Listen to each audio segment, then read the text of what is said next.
tetapi kita ambil yang makna umum. Biasanya sesudah sebagai pembuka, setiap selesai semesteran, waktu libur tiba, maka kerinduan pulang kampung itu selalu tersemai, selalu hadir bagi mahasiswa-mahasiswa. Begitu juga orang tua itu jauh-jauh sebelum semesteran, kapan selesai, kapan pulang, kan? Aduh, anak saya panggil pulang, sekarang sudah. Nah, bagi seorang aktivis, pulang di kampung pada setiap liburan seperti ini hendaknya membawa misi, ya. Hendaknya membawa misi. Setiap pulang kampung itu apa yang saya gantian saja ya, kalau capek duduk saya berdiri. Jadi kawan-kawan sekalian, setiap pulang kampung hendaknya itu membawa misi, apalagi yang tinggal di daerah. Ketika dia pulang kampung, dia sudah mempersiapkan apa yang dia akan lakukan untuk proses dakwah dia di kampungnya. Paling tidak di lingkungan keluarganya. Kemudian target-target dakwah itu dia sudah tetapkan. Target dakwah, objek dakwah, kemudian hal-hal apa yang ingin dia sampaikan di kampung ketika dia pulang kampung, itu hendaknya direncanakan. Dengan siapa dia bisa bekerja sama? Kegiatan-kegiatan apa yang bisa dia lakukan? Termasuk apa yang ingin dilakukan terhadap keluarganya. Dalam arti bukan, kan kadang-kala kita memaknai kita pulang kampung itu liburan full. Bagi seorang aktivis, apalagi main game, pulang kampung sudah rencana mau ke sini, belum saatnya bernostalgia. Bagi seorang aktivis, pulang kampung itu adalah objek dakwah yang lain. Sehingga begitu dia pulang kampung, ada program 2 pekanan dia di kampung, maka 2 pekanan ini yang dia akan optimalkan. Nah, hendaknya begitu bagi seorang aktivis yang melakoni pulang kampung. Jangan begitu pulang kampung, oh saya mau makan ini, saya mau ke sini, saya mau bertemu dengan ini, reunian dengan ini. Itu aktivis kaleng-kaleng itu, ya. Begitu pulang kampung, maka kalau selama ini objek dakwah kita di kampus, begitu pulang kampung target kita di sana. Kita pulang itu dengan seonggok keinginan besar di dalam benak kita, kemudian kita melakoni pulang kampung itu dengan mimpi-mimpi besar. Dan dievaluasi. Silahkan membuat jejaring dengan siapa kita bisa bekerja sama di kampung itu untuk melakukan sesuatu yang besar. Sampai saatnya kita kembali ke padepokan kita di kampus untuk menimba ilmu. Itu esensi pulang kampung yang denotatifnya.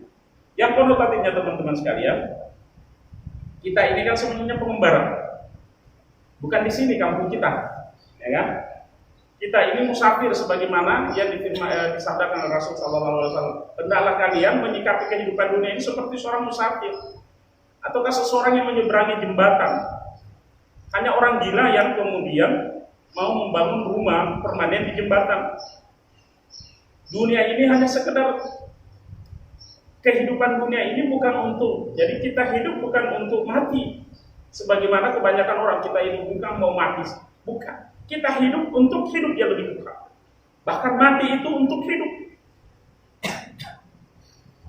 Kita lagi mengembara, kita merantau. Alangkah indahnya seorang musafir, kalau kemudian dia pulang kampung, katakanlah musafir ke Malaysia. Lalu begitu dia mau pulang kampung, dalam peraturan dia musafir ke Malaysia, ada yang dia sudah tanda tangan komitmen. Kamu boleh mencari semua yang kau inginkan di sana, kamu boleh menikmati di sana, dan boleh juga mengirim ke Kendari sebelum kamu pulang, kirim, itu boleh kamu lakukan dengan satu catatan. Begitu kamu saatnya pulang, kamu hanya kau datang ke sana tidak membawa apa-apa, pulang pun tidak membawa apa-apa, hanya jasad dan kain yang melekat di badan.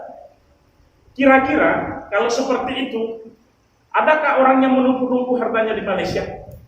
Ataukah benarkah ketika dia musafir di Malaysia, dia kaya, dia sukses di sana, lalu dia menikmati sampai dia pulang, dia simpan terus di sana? Padahal dia tahu, nanti pada saatnya dia pulang, dia tidak bisa membawa apa-apa. Tetapi dia ada alternatif, dia bisa pulang duluan, dia kirim duluan. Ini ada uang saya, tolong bangunkan saya rumah di Kendari. Ini ada uang saya, belikan kendaraan di Kendari. Ini uang saya, belikan kebun di Kendari. Ini sewanya, tolong sewa tukang kebun, tanamkan ini. Ini ada uang saya, tolong buatkan saya kolam renang di dekat rumah saya. Bisa dia lakukan. Tetapi kalau dia menunggu di Malaysia dan saatnya dia pulang, maka dia boleh pulang, tapi tidak membawa semua yang dia usahakan. Kira-kira begitulah analogi kehidupan dunia ini. Dan pertanyaannya, ketika ada orang ke Malaysia tadi, yang pertama dia sudah disiapkan seluruhnya, karena dia tahu dia akan balik, dia akan pulang ke Kendari, ke kampungnya.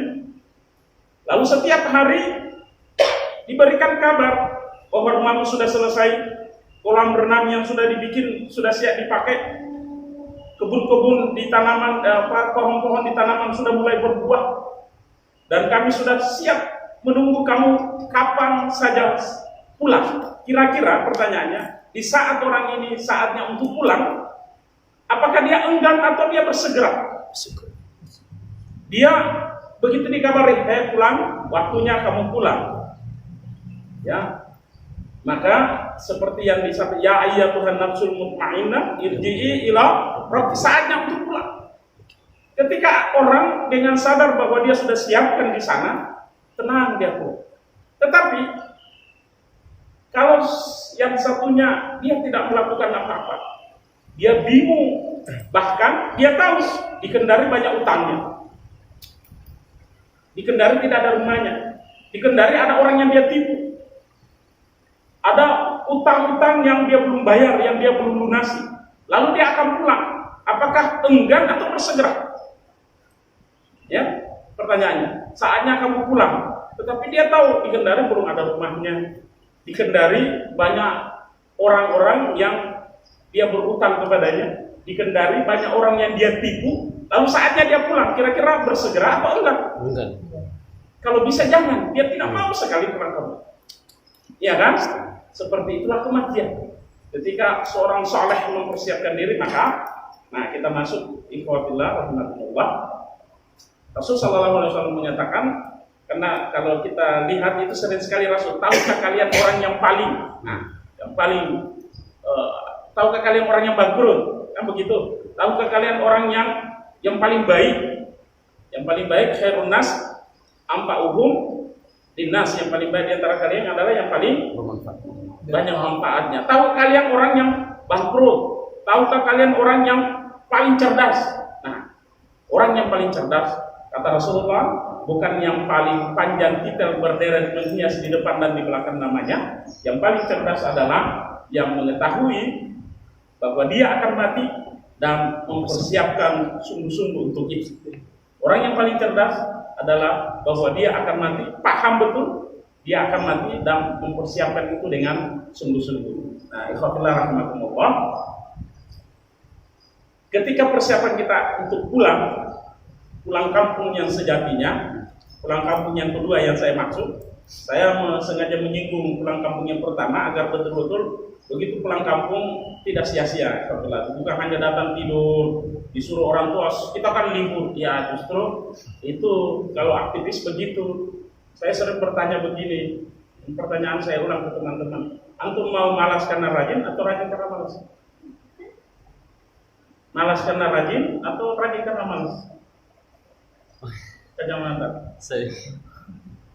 Antum mau rajin karena malas atau malas karena rajin? Iya. Pilih mana? Ini pilihan aktivis. Mau rajin, antum saya anggap insya Allah di saat orang lain sudah bergegas pulang, antum masih di sini. Itu berarti insya Allah kalian aktivis, ya, aktivis di jalan yang benar. Beri rajin untuk malas. Jangan juga tidak ada pilihan. Kalau tidak ada pilihan berarti itu pewoi namanya. Madong-dong kalau rumpah kalau orang Makassar bilang. Pewoi. Bahasa Inggrisnya apa? Bahasa Munanya apa pewoi? Nah, babur. Antum mau rajin karena malas atau malas karena rajin? Yang tajam matanya. Iya. Rajin karena malas. Rajin karena malas itu personifikasinya begini.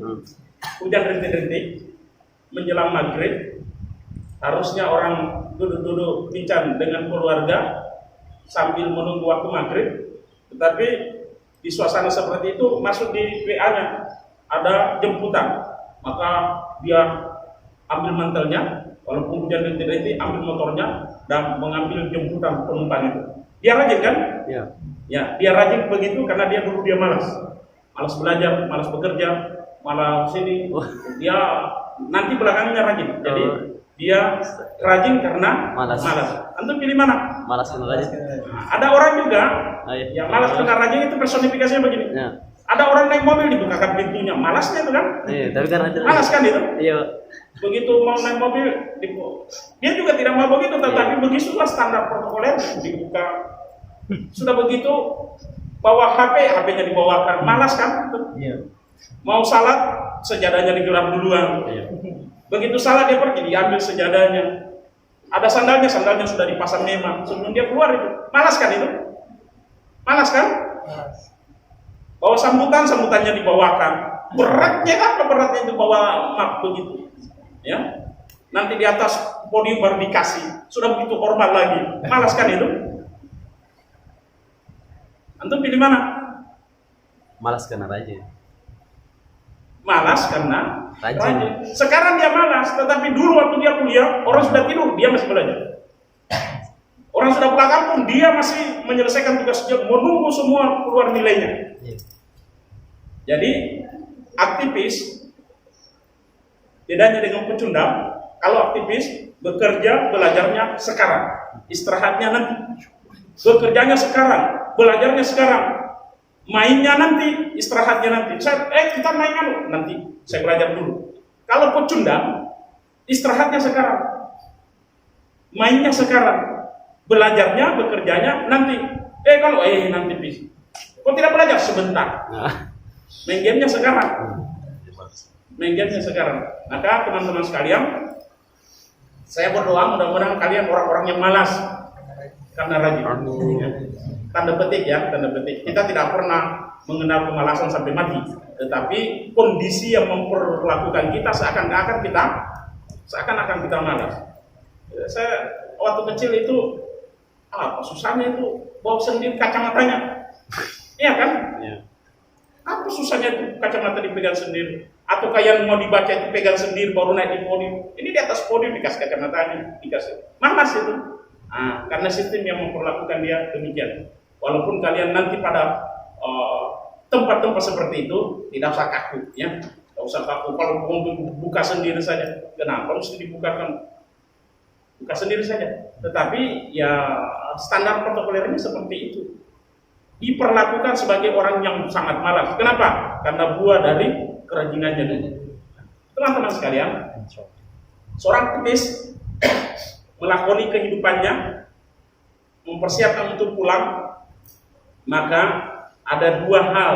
Kalau hemat saya, penggunaan waktu yang masih tersisa, saya usianya 49. Kira-kira masih bisa hidup 49 lagi. Rasanya Insya Allah. ya, berat ya. Kalaupun hidup itu sudah,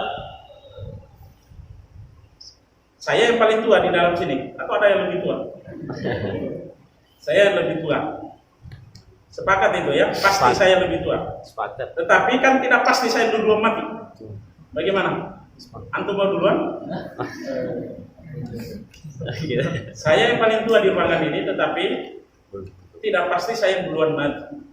Oleh karenanya teman-teman sekalian menyikapi kehidupan ini, persiapan kita pulang. Ya maksud saya mati itu kita pulang kan. Irji'i ila rabb, kembalilah kepada Tuhanmu. Indah kalau lanjutan ayat itu kita masuk. Radiyatan mardiyah, dengan ridha dan diridhai. Fadkhuli fi ibadi, masuklah ke dalam golongan hamba-hambaku kata Allah. Wadkhuli jannati, dan masuklah ke dalam surgaku. Inilah orang yang sukses. Tapi yang dipanggil itu siapa? Ya ayyatuhan nafsul mutmainnah. Hai jiwa yang tenang, jiwa yang tidak terombang-ambing oleh dahsyatnya kehidupan, yang tidak lalai oleh harta, pangkat dan jabatan, yang tidak menyimpan dendam, dengki dan iri hati. Ini yang dipanggil pulang. dengan radiyatan mardiyah. Ada juga yang pulang tapi tidak dalam keadaan radiyatan mardiyah, dengan ridho dan diridhoi. Nah, teman-teman sekalian, oleh karenanya dua penggunaan waktu ini. Yang pertama, duduk lagi ya, kita berdiri. Kalau duduk di kursi tidak capek, ya setengah mati menyepi, tidak usah disebut lagi.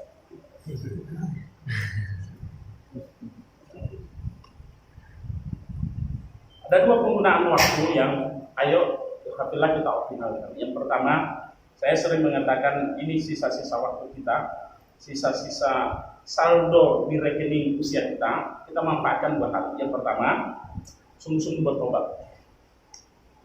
Sungguh-sungguh kita bertobat, menobatkan segala khilaf, dosa dan kesalahan yang kalau kita mau jujur semua kita pernah berbuat dosa dan salah. Dan walaupun sekarang antum di jalan tegar, kokoh di jalan aktivis dakwah, katakanlah seperti itu, tetapi adakah jaminan bahwa dosa yang lalu itu sudah diampuni? Tidak ada jaminan. Oleh karenanya sungguh-sungguh waktu demi waktu kita pergunakan untuk memohon ampun, menobatkan segala khilaf, dosa dan kesalahan yang terlanjur kita lakukan di masa-masa yang silam. Lazimkan lisan kita ini beristighfar, ya, di sebarang waktu dan ruang yang memungkinkan. Optimalkan pemanfaatannya sepertiga malam terakhir. Ada hadis yang tidak lumrah disampaikan, barang siapa yang bangun tengah malam, bangun di waktu malam, lalu dia membaca la ilaha illallah wahdahu la syarikalah lahul mulku wa lahul hamdu wa huwa ala kulli syai'in qadir. Kemudian dilanjutkan subhanallah walhamdulillah wa la ilaha illallah Allahu akbar la haula wa la quwata illa billah. Lalu dia berdoa Allahumma ighfirli, maka dia ampuni dosa saya. Kalau saya tidak salah, ini hadis sahih yang diriwayatkan oleh Imam Muslim, disahihkan oleh para muhaddits. Nah, ini tidak umum tapi tidak sering kita dengar, tetapi ini satu sarana yang luar biasa. Begitu kita terbangun di tengah malam atau di sepertiga malam terakhir sebelum bangun dari tempat tidur, bacalah doa ini. Ya, kita hafal, tetapi kita tidak melakukannya. La ilaha illallah wahdahu la syarikalah lahul mulku wa lahul hamdu wa huwa ala kulli syai'in qadir. Lalu disambung subhanallah walhamdulillah wa la ilaha illallah Allahu akbar la haula wa la quwata illa billah. Lalu berdoa Allahumma ighfirli, maka dia dosa-dosa. Baginda rahimahullah, itu yang pertama, memohon ampun atas segala khilaf, dosa dan kesalahan. Seorang aktivis mempersiapkan untuk pulang.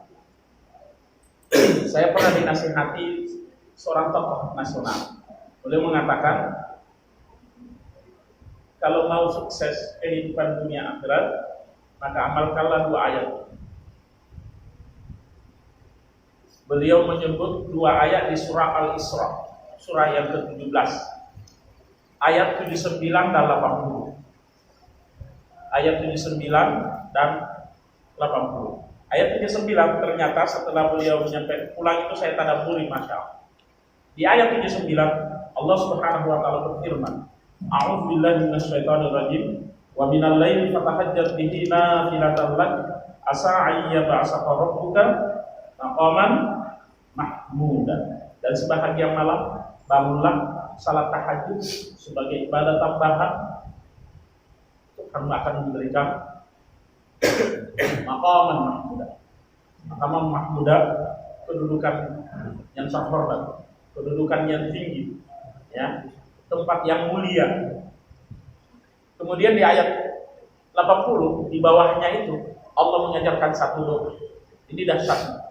Di ayat 80 Allah berfirman, "Wa qur rabbi adkhilni mudkhala sidqin wa akhrijni mukhraja sidqin wa ja'alni min ladunka sultanan nasira." Dan berdoa, ya, Allah yang memerintahkan. Seakan-akan passwordnya doa ini ayat 9, yaitu salat tahajud. Setelah itu berdoa, "Ya Rabb, wa qur rabbi adkhilni mudkhala sidqin." Ya Allah, masukkanlah saya dengan masuk yang benar. Dalam Quran kalau di terjemahan penafsirannya, masukkan dari masukan dengan maksud yang benar dari semua persoalan-persoalan kehidupan. Masukkanlah dengan maksud yang benar dari semua persoalan, dari semua sisi-sisi kehidupan. Masuk dengan maksud yang benar. Keluarkanlah dengan keluar yang benar. Ya, dari semua problema kehidupan, dan keluarkanlah dengan keluar yang benar dari semua problema kehidupan. Wa ja'alni min ladunka sultan. Dan ya Allah anugerahkan kepadaku sultan. Sultan diterjemahkan kekuasaan, kekuatan, kemampuan yang menyelamatkan dari sisi. Kalau kita meyakini, Ikhwan akhwatillah yang insya Allah dimuliakan oleh Allah, kalau kita meyakini bahwa Allah penguasa tunggal jagat raya, Allah penggenggam segala kuasa, Allah yang memuliakan siapa yang dikehendaki, menghinakan siapa yang dikehendaki. Tidak ada sesuatu yang bisa terjadi kecuali dengan biiznillah. Jangankan terhadap kita sebagai makhluknya yang paling mulia, daun-daun kering di hutan belantara itu pun, walaupun dia kering sudah, dia tidak akan jatuh kecuali dengan izin Allah. Tidak ada sesuatu yang terjadi kecuali dengan izin Allah Subhanahu wa Ta'ala. Allah yang menggenggam kuasa seperti ini memerintahkan bangun salat tahajud. Lalu Allah mengajarkan, jadi Allah menunjukkan caranya. Allah mengajarkan caranya, lalu mengajarkan doanya. Bacalah doanya. Allah yang memilihkan kata-kata. Lalu Allah juga yang akan menerima doanya. Bukankah itu sesuatu yang salah? Adalah, kalau itu kita jadikan jalan sungguh-sungguh menapakinya, maka hakul yakin saya, Allah tidak akan pernah ingkar dari yang janjinya. Allah yang menunjukkan jalannya, Allah yang memberikan doanya, lalu Allah juga yang mengabulkan doa itu. Kemudian yang kedua, yang kita lakukan dalam persiapan kita pulang, mari saya mengajak diri saya sembari berdoa kepada Allah, bertekad sungguh-sungguh bahwa ke depannya tidak ada lagi waktu yang sia-sia. Ini yang kadang-kala sering kita lalaikan. Waktu, kita menganggap waktu itu bukan hal yang terlalu istimewa, berbeda dengan uang. Padahal waktulah yang paling istimewa. Ada orang yang bisa menghemat uang, bisa menghemat tenaga. Adakah orang yang bisa menghemat waktunya? Allah kasih sama 1 kali 24 jam. Sehari semalam 24 jam. Orang yang sangat sibuk dengan abrek tanggung jawab dan tugas yang harus dia laksanakan, waktunya sama dengan orang yang tidak punya pekerjaan, yang bingung menghabiskan waktunya mau apa kecuali main game. Diberi sama waktu. Dan ingat, ikhwatillahi rahmatullah, tidak akan berpindah anak kaki cucu Adam di yaumil hisab, di mahkamah ilahi, kecuali tuntas mempertanggungjawabkan 4 hal. Salah satunya, waktumu kau pergunakan untuk apa.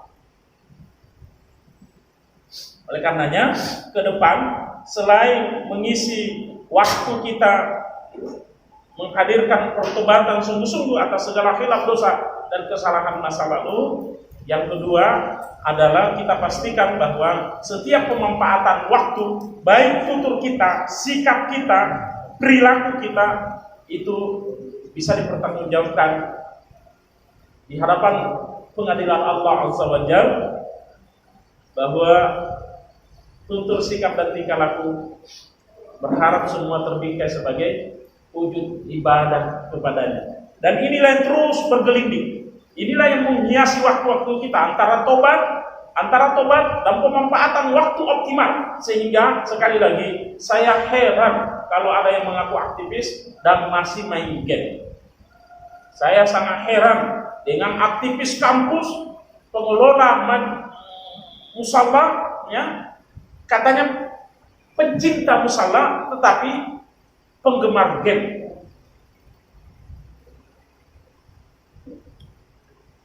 Bukankah suatu kebahagiaan kalau teman-teman sungguh-sungguh menapaki jalan ini, memakmurkan masjid di kampus? Ya, salah satu dari 7 golongan yang mendapat naungan dari Allah Subhanahu wa Ta'ala. Di saat tidak ada naungan kecuali dari naungan Allah itu, salah satu golongan itu adalah lelaki yang hatinya terpaut di masjid.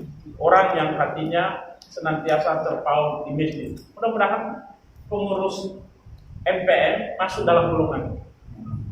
hatinya terpaut di masjid. Makanya salah satu program ketika kita berbicara pulang kampung yang denotatif tadi, bagaimana memakmurkan masjid di kampung antum.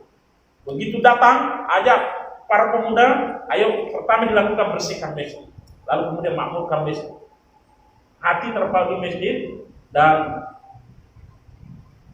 untuk pengertian pulang kampung yang kedua, yang konotatif itu, hati kita berharap mudah-mudahan masuk dalam golongan yang salah satu dari golongan yang 7 itu.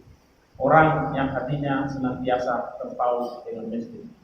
Pastikan teman-teman sekalian tidak ada lagi yang sia-sia dalam penggunaan waktu. Pastikan bahwa setiap penggunaan detik waktu kita, ketika ditanya waktu mau kau pergunakan untuk apa, kita bisa jawab dengan benar. Ketika kita berdiri di mahkamah ilahi, di pengadilan Allah Azza wa Jalla. Saya kira ini pengantar. Kita bisa diskusi beberapa. Sekarang sudah setengah, hampir setengah. 15 menit insya Allah.